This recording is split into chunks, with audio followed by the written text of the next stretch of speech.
Hi guys, so today we will talk about the math.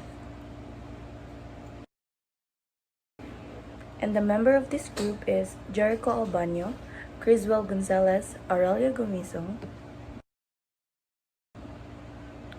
Vince Soren, and Jayan Sayawan. What is Damath? Damath is one of the most popular educational board games used as a mathematical teaching tool.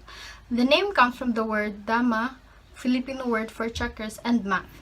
Both elementary and high school students love the game. What makes it more interesting is that it still works well for adults that want to refresh their numeracy skills. It is a two-player board game whereby every piece or chip has a corresponding number with arithmetic symbols on the board. Each player has 12 pieces numbered between 0 to 11. Solving numeracy problems is one of the challenges that both children and adults face. Constant practice and learning are essential in this area. All work and no play has never been a long-term solution to any issue. For your math and numeracy problems, Damath is the perfect solution. Damath is the new checker in town. One of the leading educational games that many people enjoy to play but also learn extensively from is the Damath board game. The game is a combination of checkers and math that challenges quick thinking and rejuvenates your brain. Who is the Filipino inventor of the math? Jose Huenda is a Filipino inventor of the math. He was a teacher in the province of Sorsogon that found the traditional methods of teaching math to be ineffective. This steered his attention to an investigatory project called Dama de Numero that was submitted in 1975 by a student, Emilio Hina Jr. Jesus Huenda was captivated by his findings, which aroused his curiosity to investigate whether the math was his long-awaited solutions to teaching math. He later overhauled the game and introduced it to his class, who immediately fell in love with it. Since 1990s, the game was become popular in many communities worldwide. How to make the math board. Making this game is much easier compared to playing one. There are several ways to DIY at home that are not so involving. The following process can be done at home without so much stress. So the first step is to make 4 black and white stripes of manila of about 5 centimeters long. You can use any other 2 colors that you prefer. Second is to interlock the stripes to come up with a checkboard. Third, make sure you tape the edges of the board to avoid splitting. Using a marker, draw border lines at the edge of the board and shape them evenly using scissors.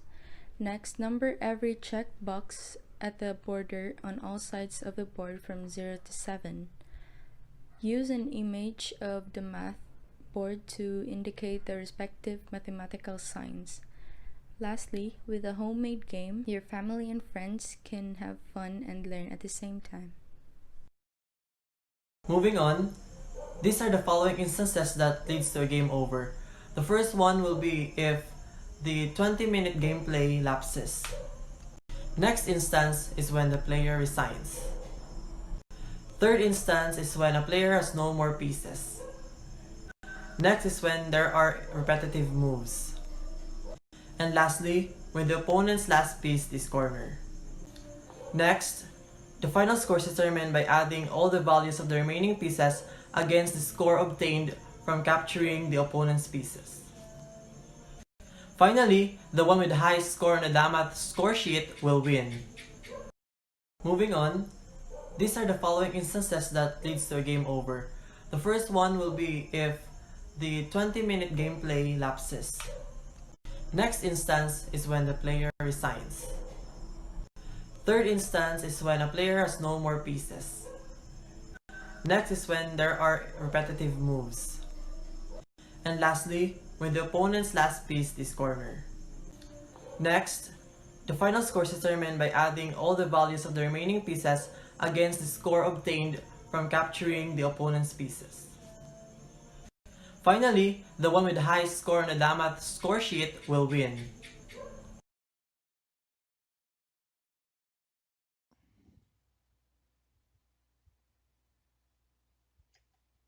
Okay, so what I did here was I placed my 6 here so I can place it in this square.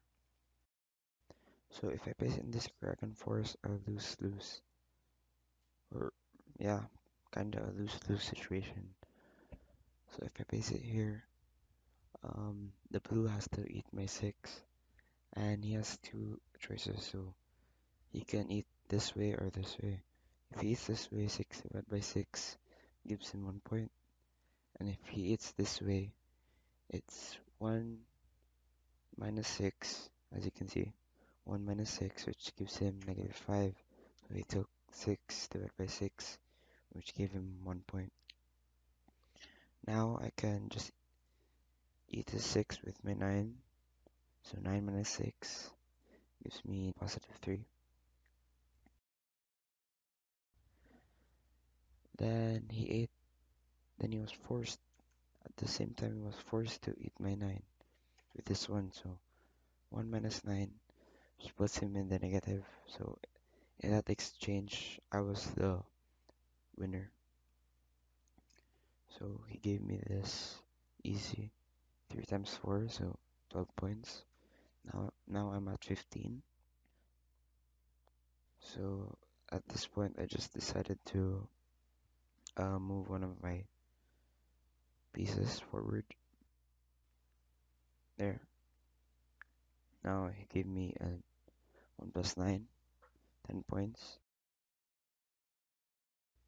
Okay, so I just decided to move my pieces forward. Then I'm forced to eat a 7, which gives me 10. 3 plus 7.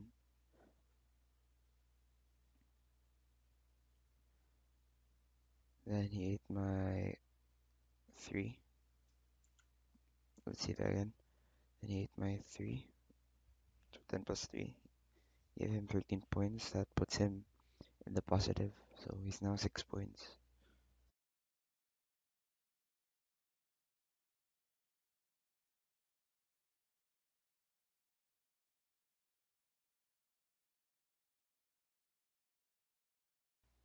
He places 10 in the square.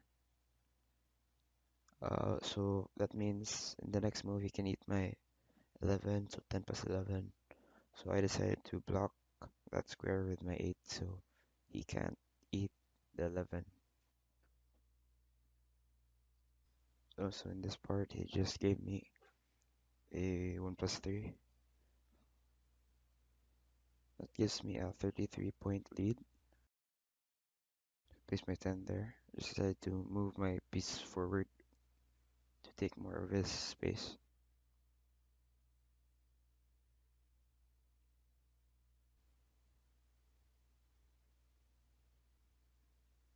So I just took his 0, 10 plus 0.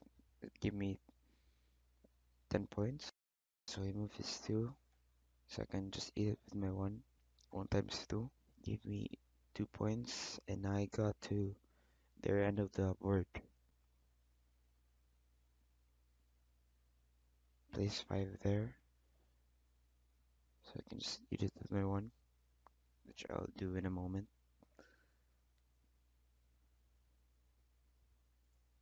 So 1 plus 5 times 2.